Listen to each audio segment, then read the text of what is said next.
Hello everyone. সকলোৱে ভালে আছে বুলি মই আশা কৰোঁ আৰু দীপাৱলী সবেই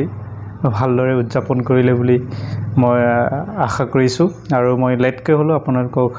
হেপী দিৱালী জনাইছোঁ আৰু আহি থকা দিনবোৰে সবেই এনেদৰে সুখেৰে জীয়াই থাকক সুখেৰে জীৱন কটাওক গতিকে তাৰে কামনাৰে আজিৰ ভিডিঅ'টো আৰম্ভ কৰিছোঁ আজিৰ ভিডিঅ'টোত মই এটা টপিক বিষয়ে আলোচনা কৰিম এই বিষয়টো হৈছে কি বৰ্তমান যিসকল আসাম পুলিচ কনষ্টেবলৰ কাৰণে ফিজিক্যাল টেষ্টত ৰানিং বা লং জাম্প যিসকল ভালদৰে কমপ্লিট কৰিলে সাকসেসফুল হ'ল তেওঁলোকৰ কাৰণে কিছু ইম্পৰ্টেন্ট এই ভিডিঅ'টো বিশেষভাৱে মই কেলে এই ভিডিঅ'টো বনাবলগীয়া হৈছে কাৰণ যিসকল মোক জানে কাৰণ বৰ্তমান মই আসাম পুলিচ কনষ্টেবলৰ বৰ্তমান কৰি আছো সাৰ্ভিস এই কাৰণে যিসকল জানে তেওঁলোকে মোক ফোন কৰিছে বা WhatsAppত মেছেজ দিছে কেনেদৰে ৰিটাৰ্ণ এক্সামটো প্ৰিপাৰেচন কৰিব পাৰে এই ডাইলেমাৰ পৰা মই আঁতৰাবৰ কাৰণে অলপ এই ভিডিঅ'টোত মই লৈ আনিছোঁ আপোনাক কিমান ক্লাৰিটি আপোনালোকৰ ওচৰত মই কৰিব পাৰোঁ তো মই নাজানো তথাপি মই যিমান পাৰে চেষ্টা কৰিম মই 2018 বেষ্টৰ আৰু তেতিয়াৰ যিখিনি এক্সামৰ কুৱেশ্যন এই কুৱেশ্যন কিটাৰ ওপৰত ভিত্তি কৰি মোৰ অভিজ্ঞতাৰ ওপৰত ভিত্তি কৰি মই এই ভিডিঅ'টো মই আপোনালোকৰ ওচৰত শ্বেয়াৰ কৰিছোঁ মই ভাবো যিমানখিনি মই অভিজ্ঞতা পালো 2018ত ৰিটাৰ্ণ বিশেষভাৱে ৰিটাৰ্ণ এক্সামত এই এক্সামত কি হয় একচুৱেলি আপোনালোকে জানে যে ৰিটাৰ্ণ এক্সামত বিশেষভাৱে চাইটা সাবজেক্টৰ ওপৰত ভিত্তি কৰি কুৱেশ্যনটো পঠা এক্সামটো পঠা হয় জিকে ফাৰ্ষ্টত তাৰ পিছত ইংলিশ থাকিব তাৰ মেথছ থাকিব তাৰ পিছত ৰিজনিং থাকিব সো তাৰে ক্ষেত্ৰত কি হয় যে বহুতখিনি ৰিজনিং বা মেথছত বা ইংলিশত বা জিকেত বহুতখিনি সিলেবাস আছে এই সিলেবাস কিটা কিমান সময়ত আপুনি কমপ্লিট কৰিব পাৰিছে নোৱাৰিছে মই নাজানো আৰু ৰিটাৰ্ণ এক্সাম কিমান সময়ত পাতিব এইটো চৰকাৰে জানে এটোটা আমি কৈ দিব নোৱাৰে কিন্তু তথাপি কি হয় ইমান সিলেবাস ডাঙৰ এই সিলেবাসটো ইমান কম সময়ৰ ভিতৰত কমপ্লিট কৰিব নোৱাৰে যিসকল বিশেষভাৱে ফিজিক্স টেষ্টটো পাছ হোৱাৰ পিছত পঢ়িব বিচাৰিছে তেওঁলোকৰ কাৰণে অলপ অসুবিধা সৃষ্টি কৰিব পাৰে মই যিমানখিনি অভিজ্ঞতা পাইছো সো তেনে ক্ষেত্ৰত আমি কি কৰিব লাগিব সিলেবাস কেটাৰে কেটামান টপিক স্পেসিফিকভাৱে সিলেকশন কৰিব লাগিব আৰু এইকিটা প্ৰায়োৰিটি দিব লাগিব আৰু এই প্ৰায়োৰিটি দিয়া কি টপিক কিটাই প্ৰায় আসাম পুলিচ কনষ্টেবলৰ ক্ষেত্ৰত দেখা যায় আৰু মই এই কুৱেশ্যন কিটা ফেস কৰিছো 2018ত সো এই গোটেই টপিক কিটা এটা এটাকে মই আলোচনা কৰিম অলপ ডিটেইলছ ভাৱে সো প্ৰথমটো মই ইংলিশৰ পৰা আৰম্ভ কৰিছো ইংলিশৰ ক্ষেত্ৰত কি হয় প্ৰথম ইহঁতৰ যেটো এক্সাম দিবলৈ দিয়াৰ প্ৰথম কাৰণটো আপোনাৰ ইংলিশ কিমান আপুনি জানে আৰু কিমান আপুনি স্পেলিং বিলাক মিস্টেক নোহোৱাকৈ লিখিব পাৰে ক'ব পাৰে এই কথাটো তেখেতলোকে চিন্তা কৰি আপোনাক টেষ্ট কৰে কাৰণ ভৱিষ্যতে যেতিয়া আপুনি এই এক্সামটো পাছ হোৱাৰ পৰা যেতিয়া আপুনি চাকৰি জয়েন কৰিব বা যেতিয়া সাৰ্ভিস কৰি থাকিব তেতিয়া প্ৰায় কিছুমান যিবিলাক মেছেজ লিখা হ'ব বা যিবিলাক আপুনি এপ্লিকেশন দিয়া হ'ব প্ৰায় এই ইংলিশতে চলা যায় আৰু লিখা যায় গতিকে তেনে ক্ষেত্ৰত ইংলিশটো জনাটো আপোনাৰ কাৰণেও সুবিধাজনক আৰু তেখেতলোকৰ কাৰণে অফিচিয়েলি কাম কৰিবৰ কাৰণেও সুবিধাজনক গতিকে এই কথাটো মনত ৰাখি তেখেতলোকে এটো টেষ্ট কৰি যে আপুনি কিমান ইংলিশ স্পেলিং বিশেষভাৱে শব্দাৰ্থবিলাক কিমান শুদ্ধভাৱে লিখিব পাৰিছে লিখিব পাৰে বা ক'ব পাৰে এই কথাটো তেখেতলোকে চিন্তা কৰি টেষ্ট কৰে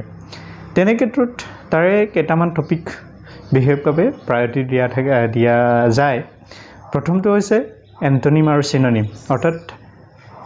শব্দৰ সমাৰ্থক শব্দ আৰু বিপৰীত শব্দ এই শব্দবিলাক তেখেতলোকে বেছিভাগ প্ৰায়ৰিটি দিয়া দেখা যায় তাৰপিছত নেক্সট হ'ব প্ৰিপজিশ্যনৰ ক্ষেত্ৰত বিশেষভাৱে এপ্ৰপ্ৰিয়েট প্ৰিপজিশ্যনবিলাক চোৱা যায় চ' মই পিছত এপ্ৰপ্ৰিয়েট প্ৰিপজিশ্যনটো মই পিছত আলোচনা কৰিম অলপ এণ্টনিম চিনোনিম বিষয়ে অলপ ডিটেইলভাৱে আলোচনা কৰোঁ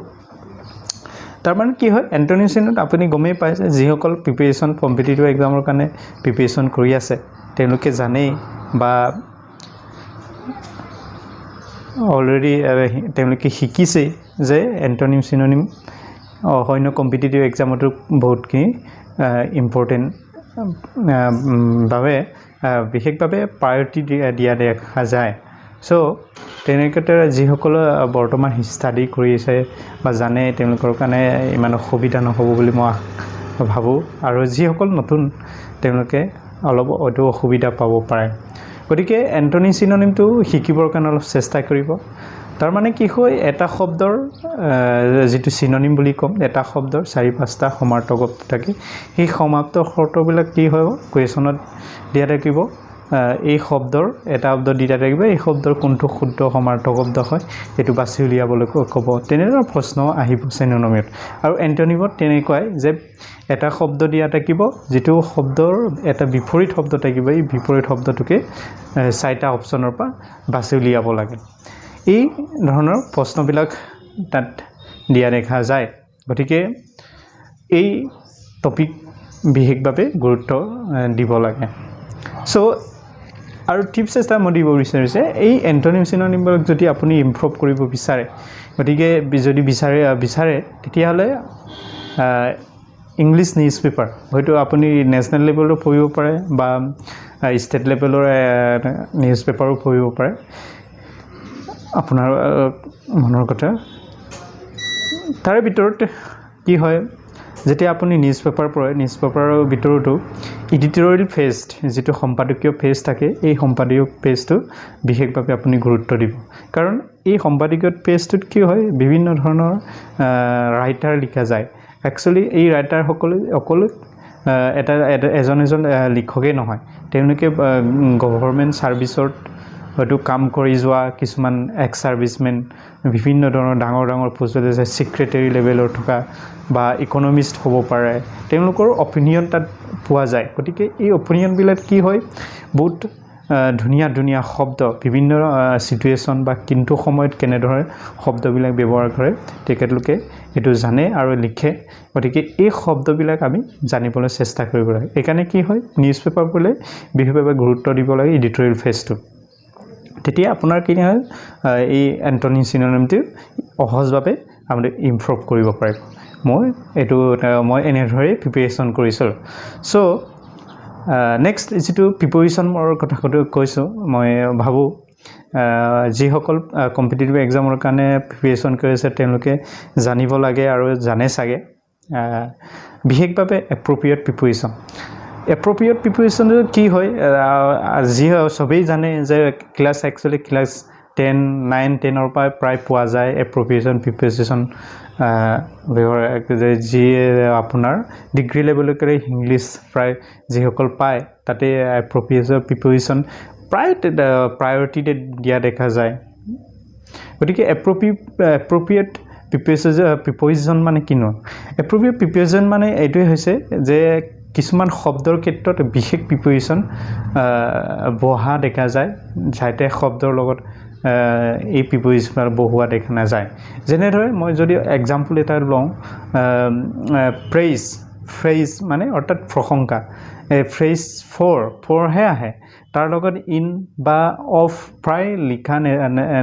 দেখা নাযায় গতিকে ফ্ৰেজৰ পিছত ফৰ প্ৰিপজিশ্যনটোৱে আহি যায় গতিকে এইটোকে এপ্ৰপ্ৰিয়েট প্ৰিপজিশ্যন বুলি কোৱা যায় মানে এটা স্পেচিফিক শব্দৰ লগত এটা স্পেচিফিক প্ৰিপজিশ্যন বহুৱা যায় এই ধৰণৰ প্ৰিপজিশ্যনবিলাক চাব পাৰে আৰু তেনেকুৱা শব্দ বহুত আছে যেনে জানো এই নৰ লগত অফ বহুৱা প্ৰিপজিশ্যন হৈছে এইটো প্ৰায় লিখা যায় আৰু অন্য প্ৰিপ'জিশ্যন বহুৱাটো কমেই হয় হয়তো ইন কেতিয়াবা কিছু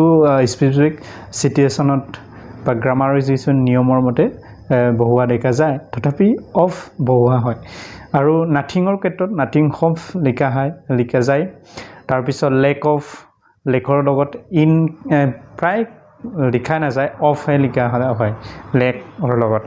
লেক অৰ্থাৎ অভাৱ বা তেনেধৰণৰ শব্দ বুজালে তাত লেক অফ লিখা হয় এই ধৰণৰ শব্দবিলাক আপুনি চাব লাগে এইটোকে প্ৰিপ'জিশ্যন যিটো এপ্ৰপ্ৰিয়েট প্ৰিপ'জিশ্যনৰ কথা কৈছোঁ এইটো আপুনি নিজে অলপ গ্ৰামাৰৰ পৰা শিকিবৰ কাৰণে চেষ্টা কৰিব বহুতখিনি যিসকলে জানেই যিসকল বৰ্তমান প্ৰিপেৰেশ্যন কৰিছে চ' এই ইংলিছ টপিকটো মই এইটো গ্ৰুপে আৰু ইংলিছ এটা গুৰুত্বপূৰ্ণ টপিক যিটো কম্প্ৰিহেনশ্যন বুলি কোৱা হয় কম্প্ৰিহেনশ্যন কি হয় কোনো এটা কিতাপ বা নিউজ পেপাৰৰ কিছুমান এটা ৰাইটিঙৰ পৰা কি হ'ব 4-5টা প্ৰেগাপ লৈ আনিব এই প্ৰেগাপৰ দিয়া থাকিব এই প্ৰেগাপটোক কি কৰিবলৈ পঢ়িব লাগিব পঢ়াৰ পিছত কি হয় তাৰে উত্তৰ লিখিব দিব বা কিছুমান কুৱেশ্যন এনেকুৱা আহিব যে এই শব্দটো বা প্ৰেগাপৰ পৰা পঢ়ি এই শব্দটো কেনেকুৱা চিটুৱেশ্যনত ব্যৱহাৰ কৰিছে তাৰ পৰা বাছি উলিয়াবলৈ ক'ব এই ধৰণৰ বিভিন্ন প্ৰশ্ন আহে প্ৰায় এনেকুৱা আপুনি যদি প্ৰিপেৰেশ্যন কৰিছে তেনে কুৱেশ্যনবিলাক প্ৰেক্টিছ কৰাটো দৰকাৰ গতিকে এই 3টা টপিক প্ৰায় ইংলিছৰ ক্ষেত্ৰত প্ৰায়ৰিটি দি পোৱা যায় তাৰপিছত মই মেথছৰ কাৰণে যদি ক'ব বিচাৰোঁ মেথছৰ ক্ষেত্ৰত কি হয় আপোনাৰ বিশেষভাৱে পুলিচ কনষ্টেবলৰ ক্ষেত্ৰত মেথছৰ ক্ষেত্ৰত আপোনাক যিটো সিম্পল ক্যালকুলেশন যেটো আৰ্থমেটিক এবিলিটি এটো মানে আপোনাক টেস্ট কৰিব বিচাৰে অৰ্থাৎ আপুনি সেই যিবিলাক হাকৰ দিয়া থাকিব এই যি সংখ্যা দিয়া থাকিব এই সংখ্যাবিলাক কিমান সময়ৰ ভিতৰত আপুনি ক্যালকুলেশন কৰি উলিয়াব পাৰে অৰ্থাৎ আপোনাক কি কৰিব ডাঙৰ ডাঙৰ সংখ্যা দি দিব এই সংখ্যাৰ পৰা আপোনাক যোগ কৰিবলৈ ক'ব বা বিয়োগ কৰিবলৈ ক'ব হৰণ কৰিবলৈ ক'ব পূৰণ কৰিবলৈ ক'ব গতিকে এই শব্দবিলাক কি সংখ্যাবিলাক যদি আপুনি উলিয়াবলৈ যায় যিবিলাক আমি কলেজ বা স্কুলৰ যিবিলাক মেথড ব্যৱহাৰ কৰা হয় এই মেথডবিলাক যদি ব্যৱহাৰ কৰে তেতিয়ালে আপুনি বহুতখিনি সময় লাগে বহুত দেৰি লাগে গতিকে তাৰ কাৰণে কি কৰিব লাগে বহুত আমাৰ যেটো পুৰণিক যেটো বেদিক মেথছ বুলি কয় এই বেদিক মেথছে আপোনাক যেটো আমাৰ ইন্ডিয়ান ম্যাথমেটিশিয়ান জিনিয়াস সকলে এই পদ্ধতিবিলাক কম সময়ৰ ভিতৰত ক্যালকুলেশন কৰিব পৰা বহুত সময়ৰ আগতে এইবিলাক খুলি আছে গতিকে এইবিলাক অলপ জানিবৰ কাৰণে চেষ্টা কৰিম তেওঁলোকে কি কৰে এই ক্যালকুলেশনটো ক্যান্ডিডেটৰ ওপৰত টেস্ট কৰিব বিচাৰে আপুনি কম সময়ৰ কিমান সংখ্যা আপুনি উত্তৰ উলিয়াব পাৰিছে এই কথাটো টেস্ট কৰিব বিচাৰে সো এটো চাব গতিকে এটো বিশেষভাৱে মেথছৰ ক্ষেত্ৰত এই আৰ্থমেটিক এবিলিটি আপুনি নিজে চেষ্টা কৰিব আৰু টপিক আৰু বিশেষভাৱে আৰু মেথছত পোৱা যায় আপোনাৰ যেটো প্ৰপৰচন ৰেশিও to অনুপাত এই টপিকটো প্ৰায় পোৱা দেখা যায় আৰু এভাৰেজ এই টপিকবিলাক প্ৰায় পোৱা দেখা যায় গতিকে মই ভাবো আৰু এটা টপিক এইটো নাম্বাৰ সিস্টেম যেটি সংখ্যা ৰেখা বুলি কয় সংখ্যা ৰেখা পৰা পাই বহুতখিনি কুৱেশ্যন আহে গতিকে এই কুৱেশ্যন এই টপিক কিটা বিশেষভাৱে প্ৰায়োৰিটি দি প্ৰিপেৰেশ্যন কৰিবলৈ চেষ্টা কৰিব এটো নহয় যে অকল এই টপিক কিটা আপুনি প্ৰিপেৰেশ্যন কৰিব বাকি টপিক কিটাও প্ৰিপেৰেশ্যন কৰিব গতিকে এই ধৰণে সিলেবাসটো আপুনি কভাৰ কৰিব চেষ্টা কৰিব তাৰ পিছত ৰিজনিংৰ ক্ষেত্ৰত মই যদি আহো ৰিজনিংৰ ক্ষেত্ৰত তেনেকৈ প্ৰায় ৰিজনিংৰ ক্ষেত্ৰত কি হয় তাতো ম্যাথমেটিক্যাল যেটো ৰিজনিং তাৰ মানে কিছুমান বাক্য দিয়া কি প্ৰশ্ন দিয়া থাকিব এই প্ৰশ্নৰ পৰা কিছুমান আপুনি পঢ়ি অলপ ম্যাথছ যেটো আৰ্থমেটিক্যাল সিম্পল আৰ্থমেটিক্যাল ক্যালকুলেশন কৰিবলৈ দিয়া থাকিব গতিকে এই ধৰণে ম্যাথমেটিক্যাল ৰিজনিংটো অলপ চাব আৰু তাতো ৰিজনিংটো পায় আপোনালোকে জানেই চিনোনিম এন্টোনিম ওপৰত ভিত্তি কৰি ৰিজনিং কৰা হয় গতিকে এই ৰিজনিংবিলাক অলপ চাব এই ৰিজনিংৰ পৰা এই টপিক দুটা তাৰপিছত আৰু এটা টপিক হৈছে বিশেষভাৱে তাত বিশেষ যেনে ফেমিলি ৰিলেশ্যন বা ব্লাড ৰিলেশ্যন এই ধৰণৰ টপিকটো অলপ প্ৰায়ৰিটিৰে পোৱা দেখা যায় তাতো অলপ চাব ৰিজনিংৰ ক্ষেত্ৰতো গতিকে এই ৰিজনিংৰ পৰা 3-4টা এই টপিক আপুনি অলপ বেছি প্ৰায়ৰিটি দিব তাৰপিছত কোনটো থাকিলে জিকেৰ পৰা মই ভাবোঁ প্ৰায় সমানে স্থিতিক আৰু ডাইনামিকৰ পৰা হোৱা যায় অৰ্থাৎ স্থিতিক মানে কি কৈছে যিবিলাক আগৰ পৰাই ছাবজেক্ট যেনে হিষ্ট্ৰী পলিটিকেল চায়েন্স জিঅ'গ্ৰাফি এই ধৰণৰ কুৱেশ্যন বা আগৰ যিটো বিখ্যাত অসমৰ ব্যক্তিৰ নাম বা কোনে কেনেকুৱা সফলতা লাভ কৰিছিলে এই ধৰণৰ কুৱেশ্যনবিলাক আহে স্থিতিকৰ পৰা ডাইনামিকৰ পৰা যিটো বৰ্তমান ঘটি থকা ঘটনাবিলাক যিটো কাৰেণ্ট এফেয়াৰ্ছ বুলি কওঁ এই কাৰেণ্ট এফেয়াৰ্ছৰ পৰা আপুনি চাব আপোনাৰ কেলৰ ওপৰত প্ৰায় কমে অহা দেখা যায় তথাপি দুই এটা আহে কেলৰ ওপৰত আৰু বিশেষভাৱে চাব বিশেষ অলিম্পিকৰ ক্ষেত্ৰত আপুনি চাব অলিম্পিকত কোনে কেনেদৰে সফলতা লাভ কৰিলে এইবিলাক অলপ আহে তাৰপিছত কাৰেণ্ট এফেয়াৰ্ছ পৰা আপোনাৰ পোৱা যায় কিছুমান গভৰ্ণমেণ্ট স্কিম এই গভৰ্ণমেণ্ট স্কিমৰ পোৱা যায় এই স্কিমটো কিয় লোৱা হয় কিমান সময়ত কিমান টকাৰ বা কি দিব বিচাৰে বা এই ধৰণৰ স্কিমবিলাকৰ ওপৰত প্ৰশ্ন সোধে গতিকে অলপ এই গভৰ্ণমেণ্ট স্কিমবিলাক চাব চেষ্টা কৰিব তাৰপিছত এই ধৰণে একচুৱেলি কাৰেণ্ট এফেয়াৰ্ছটো প্ৰায় প্ৰিডিক্ট কৰিব নোৱাৰে কিন্তু তথাপি দুই এটা এনেই মোৰ অভিজ্ঞতাৰ পৰা মই ক'ব বিচাৰিছোঁ চ' এইকেইটা মই ভাবোঁ এই টপিককেইটাই আপোনাক সহায় কৰিব বুলি গতিকে আপোনাৰ যদি বিভ্ৰান্ত মই যদি আঁতৰাব চেষ্টা কৰিছিলোঁ আৰু যদি আপোনাৰ যদি আঁতৰিলে গতিকে আপুনি মোৰ ভিডিঅ'টো আপোনালোকৰ যিসকল ফ্ৰেণ্ড আছে যিসকল ফিজিকেল টেষ্টত পাছ হ'ল তেওঁলোকে এই ধৰণে যদি ডাইলেমাত আছে তেওঁলোককো শ্বেয়াৰ কৰি দিয়ক আৰু কমেণ্ট কৰিব যদি আপুনি যদি এই টপিককেইটা যদি মোৰ ফালৰ পৰা মোক যদি ক্লাছ কৰিব লয় তেতিয়াহ'লে আপুনি বিচাৰে তেতিয়াহ'লে আপোনালোকে মোক কমেণ্টত জনাব যদি আপোনালোকৰ পৰা যদি 1000 যদি লাইক পায় বা শ্বেয়াৰ কৰে তেতিয়াহ'লে মই চেষ্টা কৰিম আপোনালোকৰ কোন টপিকবিলাক আপুনি বেছি ডাইলেমাত আছে বা আপুনি বিভ্ৰান্তিকৰ হৈছে তেতিয়াহ'লে মই অলপ আপোনালোকক শিকাবৰ কাৰণে চেষ্টা কৰিম চ' আজিৰ ভিডিঅ'টি মই ইমানতে সামৰিছোঁ ভাবোঁ আপোনালোকে আহি থকা দিনবিলাকত সেইধৰণে ভালদৰে প্ৰিপেৰেশ্যন কৰিব আশা কৰা আপোনাৰ এক্সামত সফলতা লাভ কৰিব বুলি চ' আজিৰ ভিডিঅ'টি ইমানতে সামৰিছোঁ থেংক ইউ